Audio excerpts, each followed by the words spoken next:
In Aion, you can really be anything.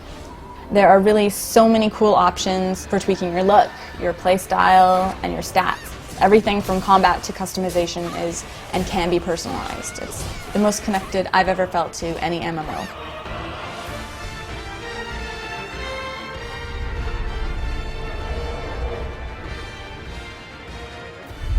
It's pretty fast-paced in terms of combat. We've got lots of chain skills and combo moves that really puts the user into this visceral combat that isn't really normal with MMOs. You'll hit one spell and then it'll go to the next one and it'll pop up right there in the center picture. You'll also have all these reactive skills based off of if the enemy gets knocked down.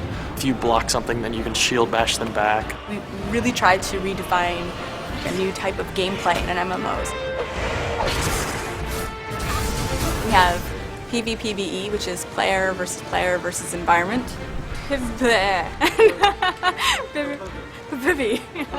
it's kind of like everything married into one experience. And it's a continuum that really you are not strictly PvPing in an arena, and nor are you strictly PvEing in a dungeon. We give players the choice of PvP and PvE so that they're not put down this same path of once they choose PvE or PvP they have to stay with it. It's this melding. I'm actually getting killed by a boar here, so hold on.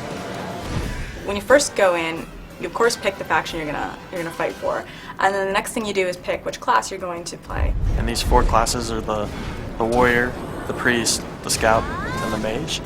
From there you can kind of specialize once you get to level 10 and you earn your wings and become a Deva. You'll also have the ability to choose between 2 more classes at that point. If you're a warrior, you'll be able to choose between a gladiator or a Templar. Gladiator will be a little bit more offensive. It'll kind of be the master of arms. I've always been a melee kind of person in the MMOs I play, so I really like the gladiator class because you can use 2-handed weapons, one-handed with a shield, 2 one-handed weapons. Templars basically hold the front line. So at their core, they are the tank of the group, and they do that while shouting chants to protect and heal their allies. Scout can become either a ranger or an assassin. If you hear the word assassin, think ninja. So stealth, they use poison-tipped daggers, and they're all about speed, stealth, and awareness.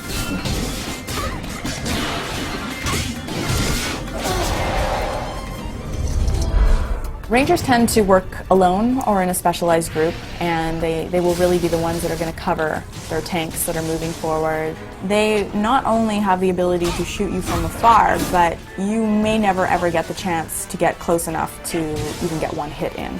From the priest, you've got a chanter or a cleric. The cleric is incredibly diverse when it comes to healing and inflicting damage on their opponents. Most importantly, they can bring people back from the dead. The chanter is going to be a little bit different. They're actually going to have these mantras that they keep up to keep the group buffed and their stats all jacked up. The mage will choose between a sorcerer or spirit master. You're going to have the sorcerer, which is direct damage, area effect spells, just lots of damage instantly. I like feeling like I'm doing a lot of damage, so I think one of my favorite characters is a sorcerer. That's why I've always enjoyed those.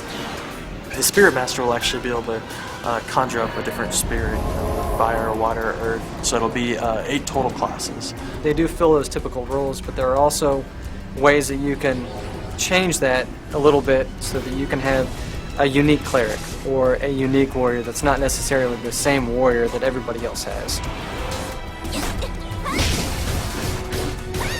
One of the coolest aspects is just the ability to put your armor together in ways you want to put it together, both statistically and visually. We have a system that allows you to change your item with one stats to look like another item. As long as you own both, you can kind of mesh them, take the best of both, the looks and the stats.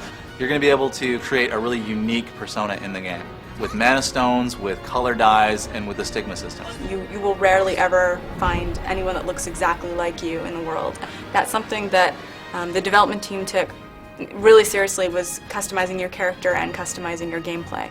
Basically, there's 22 default faces that you choose from. I know of some people who have made characters look almost exactly like themselves or a celebrity that they want to look like. It really is endless combination. If you run past anyone that looks like you, then you just went with the default options because there's no other way.